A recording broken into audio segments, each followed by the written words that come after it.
دايما بنحن لأيام زمان، أيام البال الرايق والحياة البسيطة بكل تفاصيلها، وبنحاول من وقت للتاني نرجع نفتكر ذكريات حلوة. بس المرة دي مش هنرجع لوحدنا، لا، هنرجع كلنا راجعين.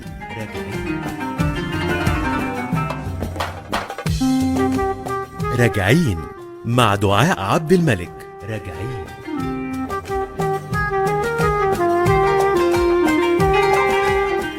راجعين إعداد الكاتب الصحفي وسام سعيد. راجعين.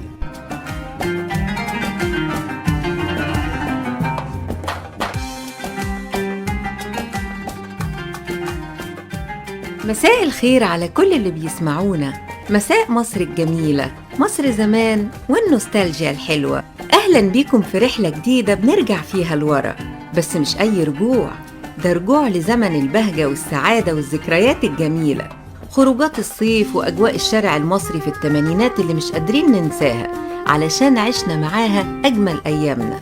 وحلقتنا النهاردة محتاجة أكبر عدد من جيل الثمانينات، واللي يسمعها يوصلها لأخوه الثمانينات اللي ما سمعهاش علشان ما يفوتوش ذكريات أهم وأجمل مطاعم التكاوي ساعتها. يا ترى بقى شلل الشباب كانت بتاكل إيه لما يخرجوا ويتفسحوا ويحبوا يجربوا الأكل بره؟ تعالوا نسمع.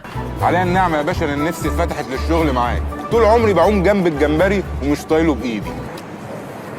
يا متر فندم، عندكم لحمه ولا انتوا مقطعينها؟ موجود يا فندم.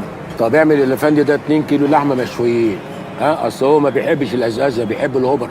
الأول لازم نعرف إن فكرة الأكل بره كانت نادرة بين الشباب، وكان الالتزام بأكل البيت من أساسيات الأسرة المصرية.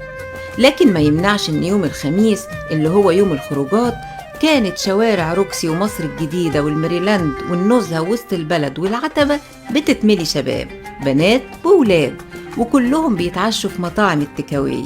ففي مصر الجديدة مثلا تلاقي شلل الشباب تبتدي تتحرك من قدام بوابة نادي الشمس وتروح على شارع روكسي والنزهة الجديدة، ده طبعا بعد ما ياخدوا فسحتهم في ملاهي أدهم وشوارع الكربة وقهوة السويسة وشارع بطرس غالي ومحلات اللبس هناك.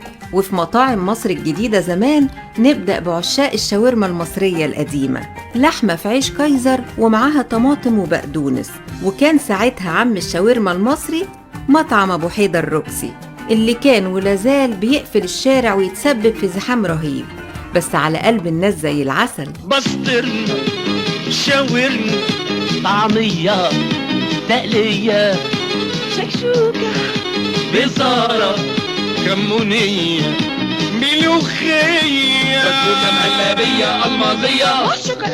ديموا بوركوا الشا. وبعد الشاورما المميزة بتاعت أبو حيدر كان لازم شوب عصير المانجا المحترم. أما اللي كان بينافس أبو حيدر في شاورمته العظيمة كان مطعمين 2، مطعم شيش كباب عادل ومطعم الصاج الذهبي اللي كان في شارع المرغني. تحب تتغدوا ايه؟ أي حاجة الواحد يتقود بيها. اي حاجه ازاي؟ تراث محترمين. ايه رايكم في شويه كباب وكفته وسلطات جنبيهم؟ الله أكبر، الله أكبر. وحياة ربنا انت راجل بتفهم. توكل على الله، اطلب لكل مواطن كيلو كباب، ريش كتير، كفتة قليلة، السلطة محبشة. نيجي بقى لعشاق سندوتشات السوسيس والهوت دوج والفرانكفورتر بالمايونيز اللي ظهر في أوائل التسعينات، فكان له مطاعم مميزة زي مطاعم نيو كمال وماجيك، وطبعا مكة في الخليفة المأمون، وربحة وعصفور الجنة في عباس العقاد. وبره مصر الجديدة كانت مطاعم الشاورما والسجق والكبدة والبرجر اللي بيعشقها الشباب في الثمانينات كتيرة، زي سمسمة اللي بياكل عنده أغلب الطلبة، وأهل الجيزة بيعتبروه ملك الشاورما في مصر. وكمان صبري اللي قدام كلية التجارة، وده أحسن واحد يعمل سندوتشات السجق الاسكندراني المفروم. يا فرج الله، يا اهلا وسهلا، يا اهلا وسهلا يا معلمه، الديناصورات وصلت. اهلا بالبعوات. اتفضلوا ريان، خلي من المطبخ بسرعه، خليه يزود. من عينيا يا معلمه. اجري بسرعه. اجيب طعمين كمان. خليهم 4 نشرح. هوا عندك 4 حلواني. ايه الحلو ده؟ انتوا خلصتوا الكبده كلها؟ يا ابني هات له كبدة. خلصت يا باشا. ما كنتش كبده، ما كنتش كبده. وفي الجيزة كمان يعتبر أشهر المطاعم رضوان اللي في شارع الدقي ومعروف بريحة الشواية بتاعته اللي بتبقى واصلة لسينما التحرير، وكان هو العشاء الأساسي لكل اللي بيخرجوا من حفلة 9 أو 12. أما طلبة جامعة عين شمس فكان مطعم كافيتيريا الاعتماد اللي في ميدان العباسية بيخدم على الجامعة كلها. انت جيت بالفاهيتا أكلة حلوة خدتها بيتا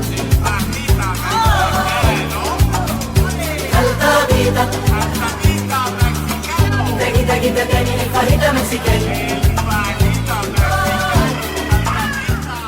نيجي بقى للمطاعم الراقية، فكانت أشهر وأهم مطاعم مصر اللي بيدخلها أغنى العائلات المصرية في الثمانينات، وكان أهمهم أبو شقرة على النيل في وسط البلد اللي تأسس سنة 1947، وكان بيقدم أحلى مشويات وكباب وكفتة في مصر كلها مع إطلالة تاريخية ساحرة على النيل.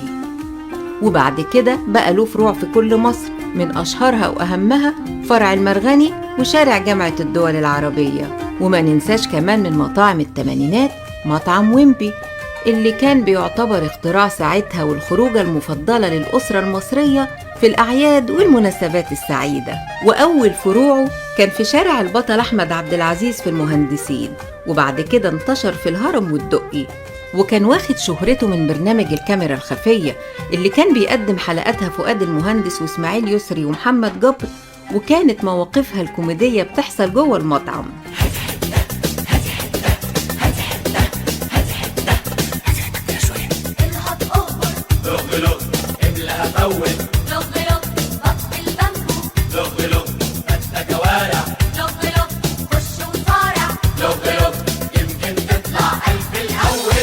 طيب فاكرين مطعم شو إن اللي كانت بتعمل إعلانه الشهير الفنانة شيرين رضا، وشعاره ما لذ وطاب، وأهم فروعه كان في عباس العقاد، وكان مشهور بالبرجر بتاعه. تعال بقى الأقدم وأهم مطعم كباب وكفتة ومشويات في مصر، والمخصص لأحفاد البشوات والعائلات الراقية، وهو كبابجي الألفي بيه في وسط البلد، واللي كان بيقدم أحلى وأشيك ستيك مشوي في مصر.